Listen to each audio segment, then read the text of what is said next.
Neseniai turėjau labai nuostabų pokalbį su savo dabartine privačia kliente, kuri užbaiginėja 4 mėnesių privačios mentorystės kelionę kartu su manimi. Ir vieną sykį per vieną iš paskutinių mūsų susitikimų ji sako: Simona, žinai, ką aš per šios 4 mėnesius išmokau, tai rinktis save.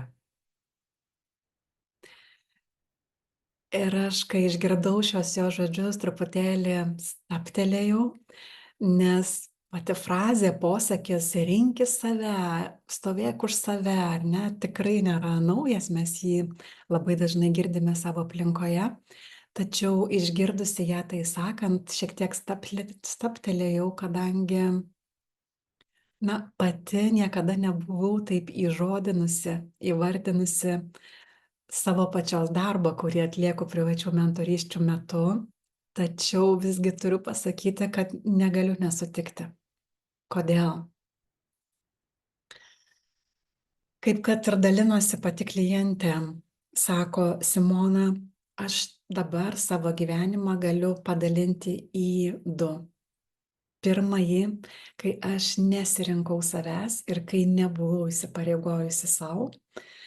Ir tame scenarijuje buvau pakabinta, įsukta, įtraukta aplinkybių, situacijų, žmonių, ir tos aplinkybės kaip verpetės suko mane ir aš sukausi visame tame. Nestovėjau už savo vertybės, nekūriau savo gyvenimo pagal save, pagal savo matymą ar pagal savo tiesą. Kai atrodydavo, kad manęs kažkam per daug, aš savo vidiniam dialogė pasakydavau: gerai, visada galiu susimažinti, susipaprastinti, ir taip elgdavausi. Arba kai kam nors atrodydavo, kad neturiu imtis šitos veiklos, ar neturiu daryti to ar ano, taip ar kitaip. Vėlgi sakydavau savo viduje, kad gerai, visada galiu pasislėpti ir daryti tai, kas man iš tikrųjų patinka, kas mane įžiebia ir uždega slapčia, namuose, pati savo, niekam nematant.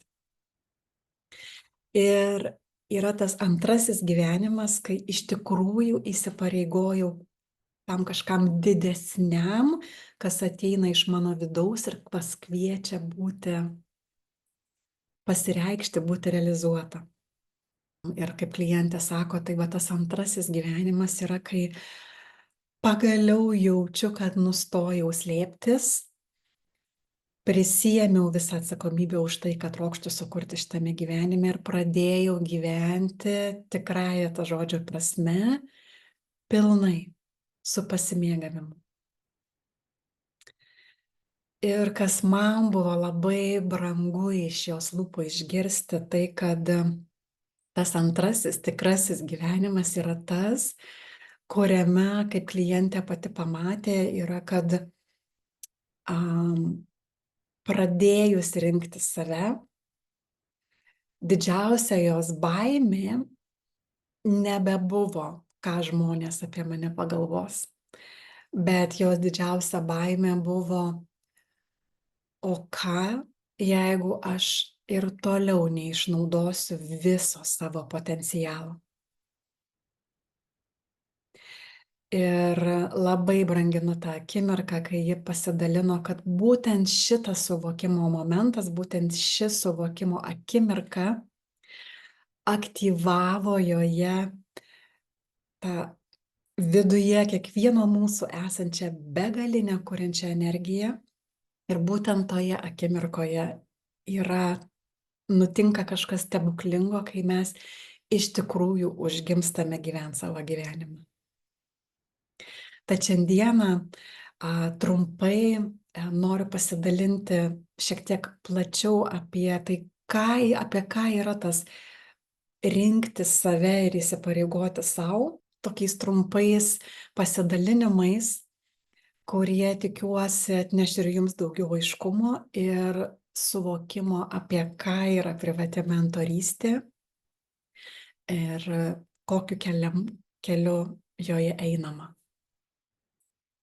Tad ką reiškia rinkti save? Tai reiškia, kad nusprendi būti, stovėti už save, nesvarbu, kas benutiks.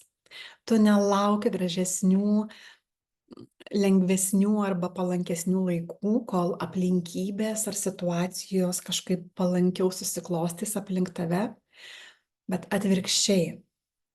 Tu renkiesi save ir tampi savo pačios rėmėja, palaikytoja, draugė, vedlė sau pačiai.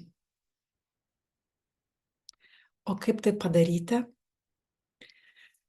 Tai žingsniai, per kuriuos einame privačios mentorystės metu ir būtent šios klientės konkrečiu atveju buvo, kad pirmasis žingsnis yra, kai turėjome sustoti ir pasižiūrėti į kodėl ji vis dar gyvena dėl kitų, iš kur šita elgsena ateina ir kaip tai transformuoti. Ir taip paminėjau šią frazę gyventi dėl kitų, kad turėtumėme nustoti gyventi dėl kitų ir dažna tai truputėlį net viduj suerzina, nes sukelia tą jausmą, kad aš negaliu visai gyventi tik tai vien dėl savęs, nes būsiu savanaudė.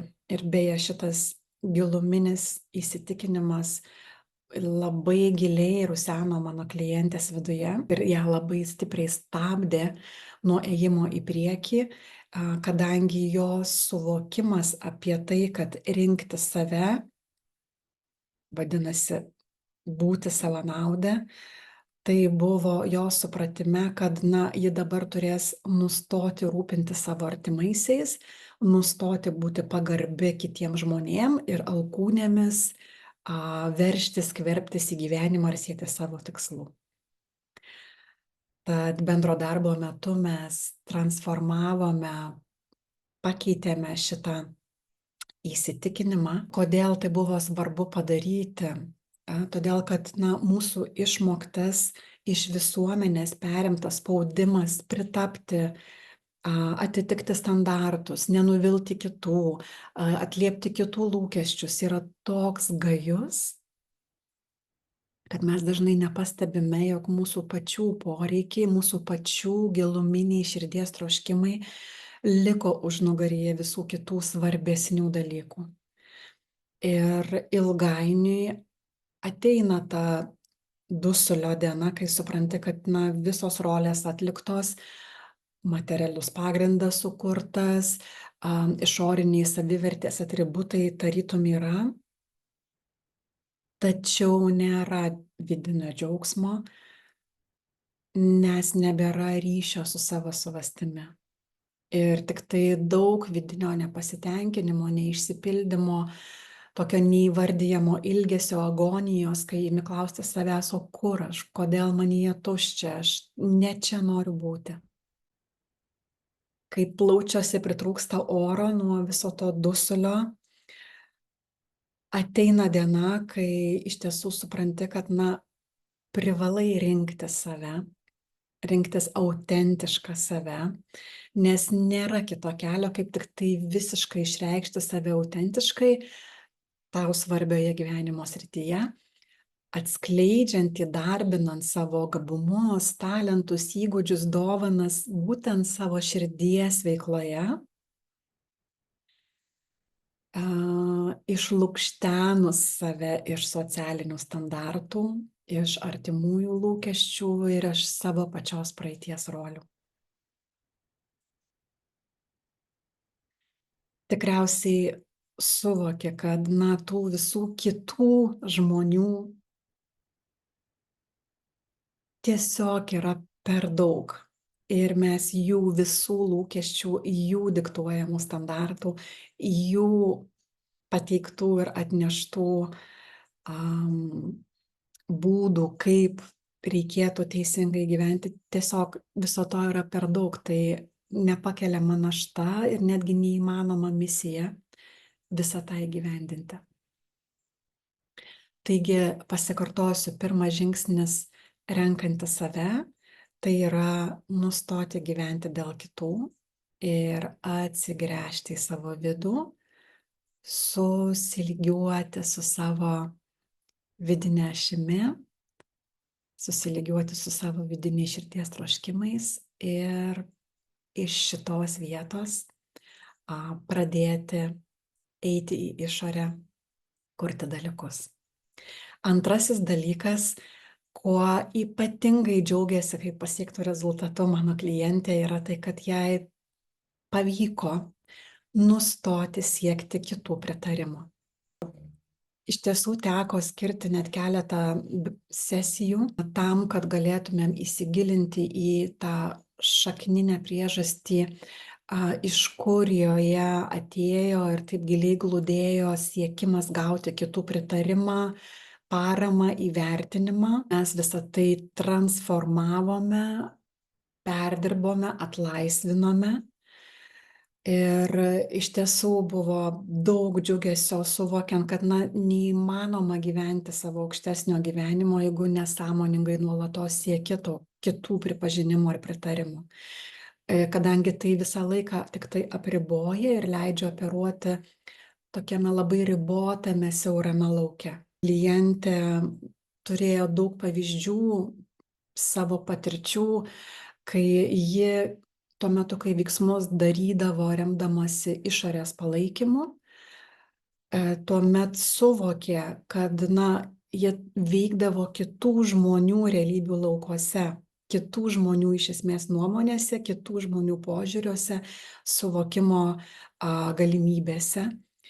Ir visi tie dalykai iš tiesų nebuvo tinkami jai. Tai neremė jos. Ir tai buvo labai išlaisvinantis suvokimas, atvėręs kelią klientei grįžti į savo galios poziciją ir pradėti kurti dalykus, veikti iš visai kitos atskaitos taško. Trečioji tema, ties kurioje dirbame kartu su ja ir kas labai giliai, prasmingai, transformuojančiai ir gydančiai pasitarnavo jos kelionėje renkantis save, tai darbas su vidiniu vaiku ir mokymasis tapti geriausia savo pačios mama ir tėčiu. Tai buvo labai gilus, ypatingai svarbus vidinis darbas, suteikiant vidiniam vaikui viską, ko jam reikia, kad jisai tiesiog galėtų užaugti, jausti saugus ir kad galėtumei tapti pilnatvišką būtybę. Ir tai yra esminis žingsnis. Net ir tiems, kurie turėjo lengvą ar gražią vaikystę, nes tai padeda, būtent šis vidinio vaiko darbas padeda tinkamai sureguliuoti emocinį kūną, nuraminti nervinę sistemą ir sugrįžti į gebėjimą duoti atsaką gyvenimui iš neutralios, įgalintos stebėtojo pozicijos, nesiveliant į iliuzinius išorinius konfliktus, nepriimant mestos pirštinės reakcingai autopilotu reaguoti į tai, kas šiuo metu vyksta. Dar vienas darbas, kurį atlikome kartu su kliente, tai uždarėme duris praeičiai. Kodėl tai yra svarbu? Nes tam, kad iš tikrųjų pasirinktum save, tu turi nuspręsti, jog tu esi svarbesnė negu tai, kas kažkada įvyko praeityje. Nes tuo metu, kai tu nusprendi pasirinkti save, harmonizuoji, uždarai su visa pagarba praeitį ir savo ateitį, kuri iš savo vizijos, rinkdamasi savo aukštesniosios aš kokybės, tuo metu tu suteiki savo laisvę. Nustoji laikytis tų dalykų, kurie atsitiko, arba kurie tavo manymu turėjo atsitikti, bet neatsitiko. Tu atveri savo laisvės kelią priešai save ir tai veikia kaip labai galingas užtaisas eiti į priekį. Vėlgi renkantis save. Na ir vienas iš didžiausių mano klientės laimėjimų yra tai, kad ji nustojo laukti. Taip, laukimas yra gryniausia iliuzija. Žinoma, yra toksai dalykas kaip dieviškas tobulas laikas. Taip, yra dalykai, kurie vyksta tam tikrų cikliškumu. Tačiau vis tiek, bet koks atidėliojimas, laukimas iš tiesų yra mūsų vidinis saugiklis, tas triukas, kuris sulaiko mus sename arba tame, ką mes jau pažįstame, prie ko esame pripratę. Ir mes, kai laukiame, atidėliojame, iš esmės esam pasipriešinime tam, kas yra. Laukimas nutinka tada, kai atrodo, kad turėtum būti kažkur kitur negu šiuo metu. Ir greičiausiai taip, jeigu šitas jausmas, jeigu šita mintis, kad aš kažkur ne čia, ne ten, kur norėčiau būti, greičiausiai tu ir turėtumei būti kažkur kitur, tačiau tas laukimas, atidėliojimas, kuriame buvai kurį laiką, galbūt labai ilgą laiką, į tą kitą tavo trokštamą vietą niekada nenuneš. O atvirkščiai tik tai toliau laikys tave užstrigime ir energijos užsistovėjime. Tad labai svarbus darbas, kurį atlikome kartu su kliente, tai būtent perdirbome tas užstrigusias, užsistovėjusias energijas, kurios pasireiškė per tam tikras baimes, per tam tikrus ribojančius įsitikinimus. Mes tą perrašėme, perprogramavome ir kelias atsivėrė. Jinai išėjo į jos tempu, jai tinkančiu būdu į veikimą.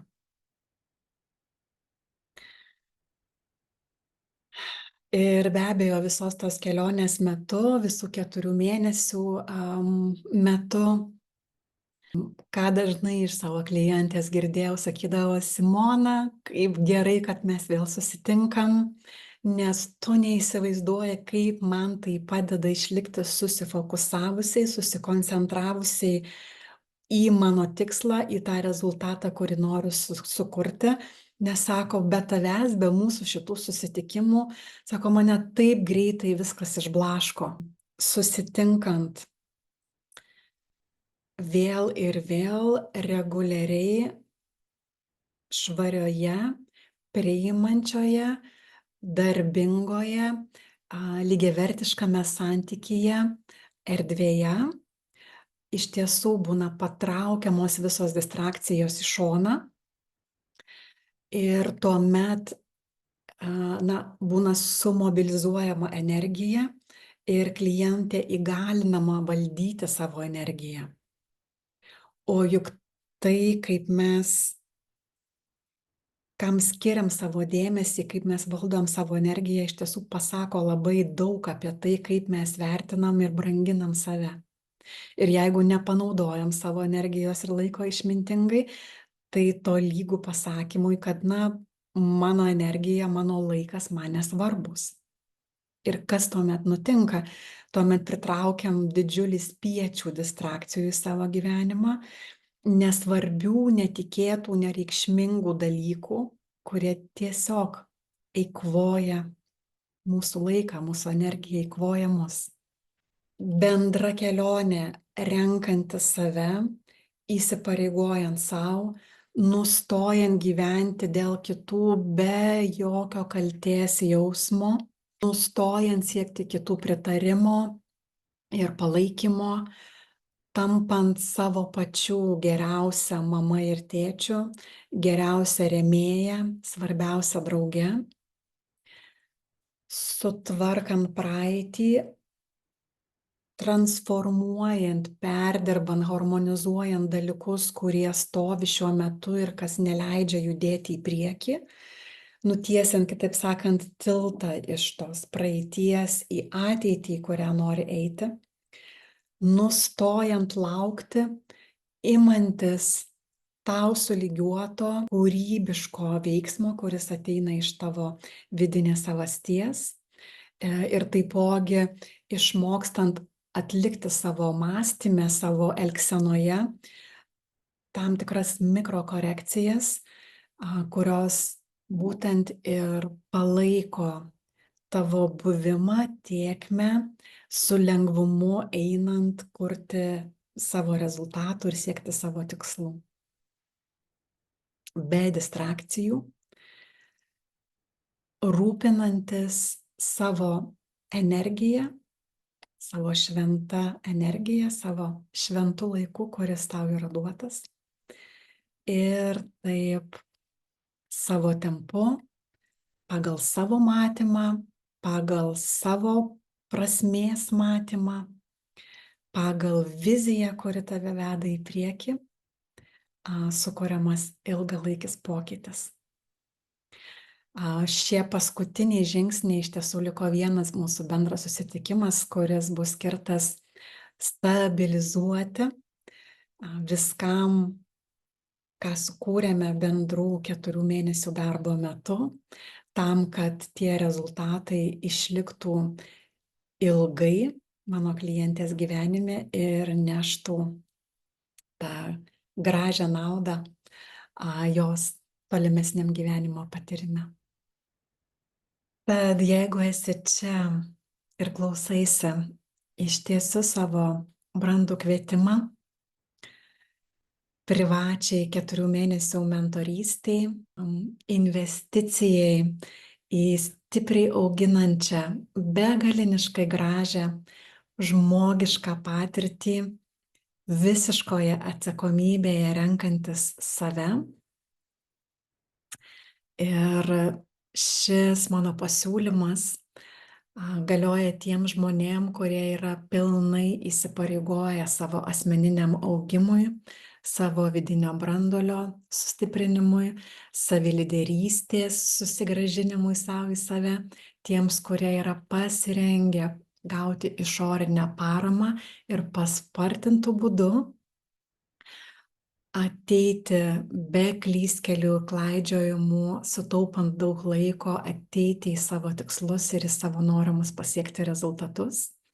Taipogi sugrįžti atgal į savo vidinę galios poziciją, iš kurios su pasitikėjimu, aiškumu, užtikrintumu galima būtų savo sąlygomis, savo tempu, pagal savo matymą kurti tokią savo gyvenimo patirtį, kuri glūdi tavo giliausiuose troškimuose. Jeigu esi ant slenksčio į naują savo gyvenimo etapą, jeigu jautiesi užstrigime, jeigu jautiesi, kad loginiu protu nebepavyksta rasti išėjimo iš susikloščiusios situacijos, kreipkis į mane. Esu tau čia paremti tave, kad galėtumei pajudėti į aukštesnį savo gyvenimą, aukštesnėme kokybės lygmenyje. Dirbdama su privačiais klientais daug kartų esu įsitikinusi, kad išorinė parama, išorės palaikymas, šviežus indėlis, šviežus matymas iš praplėstos perspektyvos, kai norim perkurti kažką tai seno ar įsišaknysio į naują, palaikančio, reikalingo tau būtent dabar. Tai tas išorinis palaikymas yra svarbus, sutaupantis daug tavo energijos, klystkelių, daug kartais gal ir klaidų. Ir žinau, kad naujų patirčių atsiskleidimo procese taip iškyla jautrių epizodų, kuriuos pereiti taipogi yra reikalingas priimantis neteisiantis, besąlygiškai tave matantis, nekritikuojantis vedimas iš išorės ir saugi, taipogi stabili erdvė, kurioje yra tinkamai pasirūpinta tavo poreikiams. Ir tai yra būtent tai, ką visada užtikrinu nuo pat bendro darbo pradžios su savo privačiais klientais. Tam, kad dirbant drauge patirtum pagreitintą augimą, atnaujintą mąstymą, išplėstą požiūrį, kad galėtumei transformuoti savo patyrimą, visą tai įgyvendinant tau įtampos nekeliančią tempo. Aš nesu psichologė, nesu psichoterapeutė, esu potencialo optimizavimo mentorė ir dirbu su labai pragmatiškais, žemiškais įrankiais. Taip, pokalbių metu, kai kurių raštų užduočių metu ir taipogi su dvasiniais įrankiais, vesdama per mūsų giluminius sluoksnius, mūsų fizinio kūno, fiziosomatinius sluoksnius arba mūsų sielą pasiekiančius dvasinius instrumentus, kurie jų visų balansas tų žemiškų ir dvasinių įrankių, procesų, kurių jų balansas būtent ir suveikia kaip tas katalizatorius arba užtaisas, padedantus sukurti proveržį. Tad patikrintų žinių, procesų, įrankių, praktikų pagalba sukursi netrumpalaikį tokį pakylėjimo, džiaugsmo arba euforijos efektą, kuris mentorystėje pasibaigus išblės, o sutvirtinsi, pastatysi naujus pamatus savo aukštesnio lygmens gyvenimo kokybei, ją ne tik pakeliant, bet ir būtinai stabilizuojant, kad tai tie gražūs dalykai, kuriuos sukursime bendro darbo metu, kad jie neštų tą gražią naudą tolimesniai tavo viso gyvenimo patirčiai. Tad kviečiu susisiekti su manimi, visų pirma, neįpareigojančiam skambučiui, kurio metu patyrinėsime, kur esi šiandieną, į ką kviečia tave eiti tavo vizija ir kas stovi tarp praeities ir ateities, tam, kad galėtumėm suprasti, ar galiu visų pirma pasitarnauti tavo dabartiniai situacijai. Ir jeigu taip, tuomet pradėsime judėti netrukus, nuo spalio pradžios. O jeigu matysiu, kad nesu tinkama tave paremti mentorė šiame gyvenimo epizode, kuriame esi šiandieną, tuomet taip ir pasakysiu. Jeigu pradėsime dirbti kartu, tai be jokios abejonės asmeninės mentorystės programa bus pritaikyta unikaliai tau, dabartiniai tavo situacijai, tau reikalingoms ir prasmingoms temoms harmonizuoti ir pakelti visai tavo matomai ir viduje nešamai vizijai įgyvendinti. Tai tikrai būsi pilnai pamatyta, adekvačiai priimta ir įvertinta, dosniai pamaitinta sąmoningumu, išmintimi, patirtimi, praktika. Na ir svarbu dar paminėti, kad visa tai, ko dalinuosi mentorystės metu, tai visiškai atvira širdimi, žiūrėdama į akis, galėčiau tuo dalintis su bet kuriuo arba kiekvienu mūsų Žemės planetos žmogumi, kadangi tai tinka universaliai visiems. Tačiau vis dėlto asmeninė mentorystė su manimi nėra skirta kiekvienam. Kodėl taip sakau? Todėl, kad tam, kad galėtumėme lygiavertiškame santykyje drauge dirbti, taip yra reikalingas tavo noras tobulėti ir augti sąmoningume, taip yra reikalinga tavo drąsa sau pripažinti, kad, per kai kuriuos gyvenimo etapus arba slenksčius ta pagalba iš išorės yra reikalinga, kadangi su ja gali pereiti tuos slenksčius greičiau ir lengviau, sutaupant daug savo laiko, energijos ar paklydimų. arba nuėjimo ten, į kur tau visai eiti nereikia. Ir be jokios abejonės yra taipogi reikalingas tavo pasiryžimas, tavo noras investuoti į save visais lygmenimis, savo dvasiniu lygmeniu, fiziniu lygmeniu, laiko lygmeniu, fokuso lygmeniu, tavo įsipareigojimo siekiamam tikslui lygmeniu ir taipogi finansiniu lygmeniu. Be abejo, reikia turėti suvokimą, jog komforto zonos plėtimas yra nuolatinis procesas ir su tuo tikrai mentorystės metu neišvengiamai teks susitikti. Ir kadangi darbas, kurį atlieku su privačiais klientais, iš tiesų yra labai gilus, visa apimantis, nuoseklus, kruopščiai atliekamas, visuomet palaikau aukštą standartą ir esu ganėtinai reikli tiek sau pačiai, tiek klientui, jį įtraukiant į vidinį darbą. Tai taipogi reikalingas yra tavo pasirengimas į gyvenimą, pasižiūrėti labai plačiai, aprėpti tiek vertikaliai, giliai, aukštai, tiek horizontaliai, labai plačiai ir sferiškai, su mano pagalba, mano parama. Ir būtent per tai ieškoti atsakymų, kelio, ėjimo į priekį tiek savo viduje, tiek norėti kurti arba išmokti kurti dalykus tavo išorėje. Jeigu rezonuoja ir jauti vidinį kvietimą, kviečiu susisiek su manimi ir neįpareigojančio skambučio metu drauge patyrinėsime, ar esame atitikmuo keliauti drauge. Ir jeigu taip, tuomet jau dabar turi mano paramą ir mano begalinį džiaugsmą atrandant tave, renkantis tave, tavo begaliniškai gražioje šioje žemiškoje, žmogiškoje kelionėje.